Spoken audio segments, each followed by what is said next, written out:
Hello, and welcome to my latest video. This is a flower pour, but using the Trans Pride colours, or the Trans Pride flag colours, rather. So it's the baby blue, baby pink, white. I put black into this pour as well, just to make sure there was some definition around the colours so they didn't immediately mix into the white of the background. Just a choice that I made for this particular one, and I think it paid off. It definitely gives some highs and lows, some depth to the piece, I think. So at the moment I'm just blowing out my base. As you can see, I'm leaving a big strip at the top of the screen there, and a few little bits around the edge. It's just because I want to control where the flower goes so it doesn't go over the edge, so I get a defined piece in the end. So, Trans Pride colours, as you can see, putting them on the canvas as we go. This account is a safe space for trans, non-binary siblings, for the whole LGBT community. You're all welcome here. If you don't think that's a good thing, then bugger off. This isn't the place for you. There are enough places for you. Very few safe places for our trans brothers, sisters, and siblings. So that's just it. Just deal with it. I've put the colours in. The reason why I put them in this order and then again later put some more colour on the canvas is this creates the outer petals, creates the overall shape that I'm going to get with the design, and creates the kind of base colour. Phase 2 creates the highlight pop colours for the flower. Right? I'm not going to say it makes it more realistic, but it gives a better control of what the colours are, because these are just blobs of colour to start off with. So, as you can see, I blow out in a kind of circular motion, so each one of these, I'm imagining, is going to be one of the petals of the flower, the outer petals. And then you get the inner petals that create more design. Sometimes I've managed to get it to work as I wanted it to, sometimes not so much. This case, not so much. I'm putting some more blue in, so the blue bits are going to be where they are, and some more pink. And at this point, I'm not sure if I'm going to put the colours on top of each other. I've just decided I am. So there we get the blue and the pink on top of each other, with a few pops of just the colour on their own as well.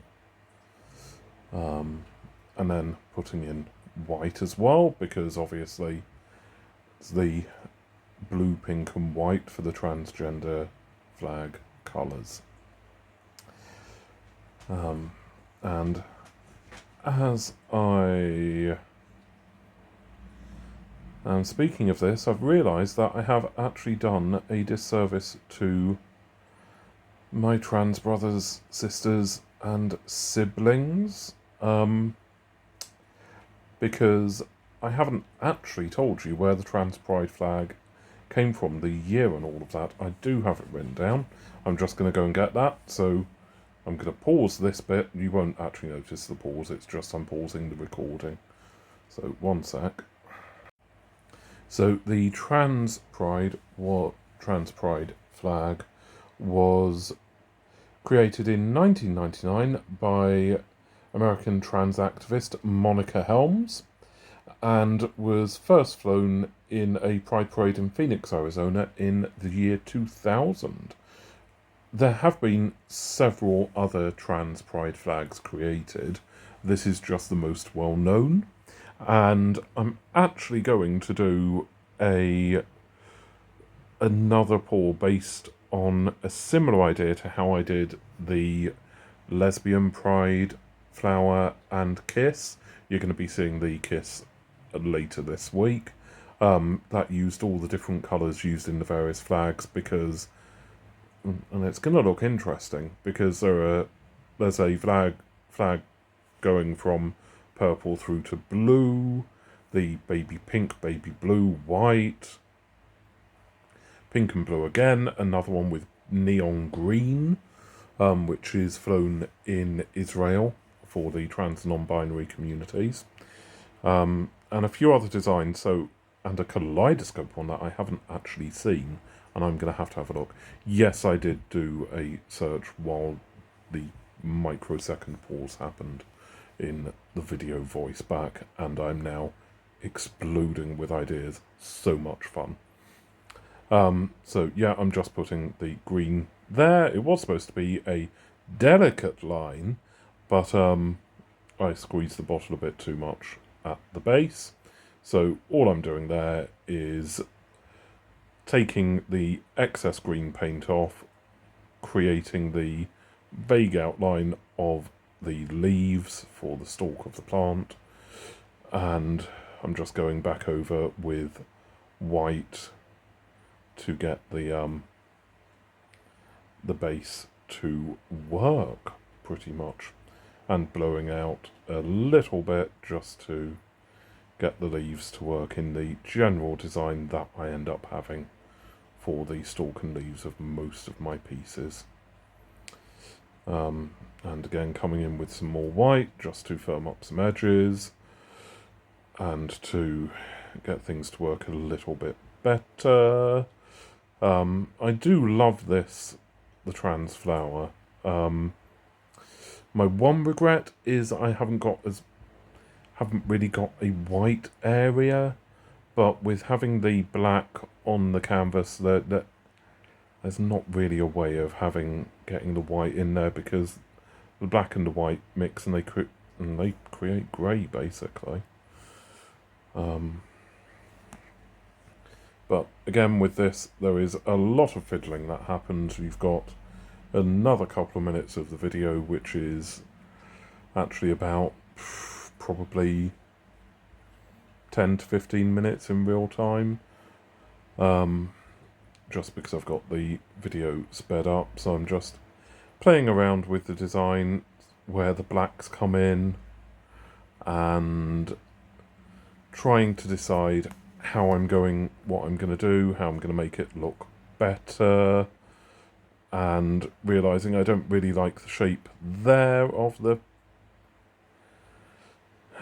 it, so I'm just putting some more pink on the canvas to make that, because that actually kind of works well to create the shape.